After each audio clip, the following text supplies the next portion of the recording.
எல்லாருக்கும் வணக்கங்க. கர்நாடகாவில் ஒரு இன்சிடெண்ட் நடந்திருக்கு. அது என்னங்கிறத பார்க்கலாம். வாங்க வீடியோக்குள்ளே போகலாம். அதாவது பெங்களூரில் என்ன ஆயிருக்குன்னா, சந்திரபுரா அப்படிங்கிற இடத்துல வந்து ரயில்வே பிரிட்ஜுக்கிட்ட ஒரு சூட்கேஸ் இருந்திருக்கு. இது வந்து ரொம்ப வந்து அபேண்டண்டாக அப்படியே வந்து யாரும் கண்டுக்காமல் இருந்திருக்கு. அதனால் வந்து திடீர்னு வந்து சாதாரண இந்த பெட்டியில் பொருள்லாம் தூக்கிட்டு போகிற அந்த சூட்கேஸ் மாதிரி பார்த்து அப்புறம் எல்லாம் வந்து அக்கம் பக்கத்தில் இருக்கிறவங்கெல்லாம் பார்த்துருக்காங்க. பார்த்து வந்து ஒரு மாதிரி இருந்திருக்கு அப்நார்மலாக. அதை வந்து அப்புறம் போலீஸ் இதெல்லாம் ஃபோன் பண்ணி சொல்லியிருக்காங்க. என்ன ஆயிருக்குன்னா, அதில் ஒரு பொண்ணை வந்து யாரோ மர்டர் பண்ணிவிட்டு வந்து ஃபுல்லாக வந்து பேக் பண்ணி உள்ளே வந்து அடைச்சி இந்த மூவிங் ட்ரெயின்லேருந்து தூக்கி வீசியிருக்காங்க. வந்து பிரிட்ஜு கீழே விழுந்துருச்சு. அது எஃப்ஐஆருக்கு வந்து ஃபைல் பண்ணி வந்து போலீஸ் இன்வெஸ்டிகேஷன் வந்து நடந்துக்கிட்டு இருக்கு. யார் பண்ணாங்க, என்ன ஏது அப்படின்லாம் ஒன்றுமே தெரியல.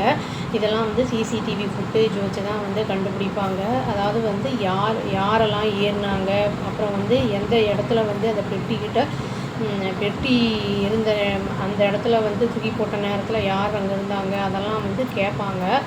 எதனால் இந்த கொலை வந்து செய்யப்பட்டது, என்ன மோட்டோ பின்னாடி இருந்தது, முன்னாடி வேறு என்னெல்லாம் காரணம் இருக்குது அப்படிங்கிறதெல்லாம் வந்து இனிமேல் தான் வந்து தெரியும்.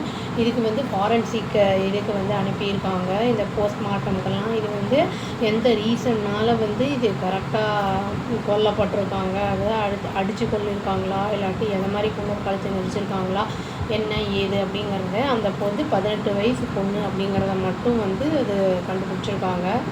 பொண்ணு எங்கேருந்து வந்திருக்கு, அதோட பேர், அது வந்து எந்த காரணத்தினால வந்து இவங்க இந்த ஆள் யார் கொன்னாங்களோ அது எந்த காரணத்துக்காக இந்த பொண்ணை வந்து கொன்னிருக்கணும் அப்படிங்கிறது எல்லாமே அவங்க தரோவாக வந்து ப்ரூவ் பண்ணும்போது மட்டுமே தெரிய வரும்.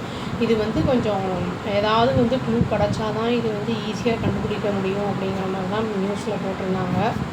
இது வந்து கர்நாடகாவில் ஒரு பெரிய அதிர்வலைகளை ஏற்படுத்தியிருக்கு. இது வந்து அந்த ஊர் பொண்ணு தானா, இல்லாட்டி வேறு ஏதாவது ஊரை சேர்ந்த பொண்ணா அப்படிங்கிறதும் தெரியல.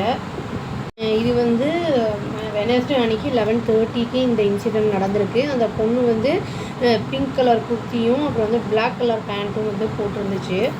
இந்த அக்யூஸ்ட் என்ன பண்ணியிருக்கலாம் அப்படின்னு சஸ்பெக்ட் பண்ணுறாங்கன்னா, அந்த பொண்ணை வந்து மூக்கை வந்து கொத்தி அதை வந்து மூச்சு திணறடிச்சு சாகடிக்கலான்னு பார்த்துருக்கேன். அந்த பொண்ணு வந்து மயக்கம் அடித்து விழுந்திருக்கு. உடனே அது செத்து போயிடுச்சுன்னு நினச்சி சூட்கேஸ்குள்ளே வச்சு அடைச்சிருக்கலாம் அப்படிங்கிற மாதிரி போட்டிருக்காங்க. இன்வெஸ்டிகேஷன் ஆஃபீஸர் என்ன சொல்கிறாங்க அப்படின்னா வந்து அந்த பொண்ணுக்கு அந்த சூட்கேஸ்குள்ளே இருக்கும்போது வந்து அலைவாக தான் இருந்திருக்கு. உள்ளே அடைச்ச உடனே வந்து மூச்சு திணறி அப்படியே வந்து இறந்துருக்கணும். அப்படி தான் நாங்கள் சஸ்பெக்ட் பண்ணுறோம் அப்படிங்கிறத சொல்லியிருக்காங்க. போலீஸ் என்ன சொல்லியிருக்காங்கன்னா, பாடி வந்து அந்த பிரிட்ஜிலேருந்து கீழே தூக்கி போட்டதுனால அந்த பொண்ணுக்கு வந்து மூக்கிலலாம் அடிபட்டிருக்கு அப்படிங்கிற மாதிரி சொல்லியிருக்காங்க. அதை அந்த பொண்ணை பற்றி டீட்டெயில்ஸு இனிமேல் தான் தெரிய வரும். அந்த அக்யூஸ்டை பற்றியும் வந்து இனிமேல் தான் ஃபுல்லாக இன்வெஸ்டிகேட் பண்ணும்போது தான் தெரிய வரும் அப்படிங்கிறதையும் வந்து சொல்லியிருக்காங்க.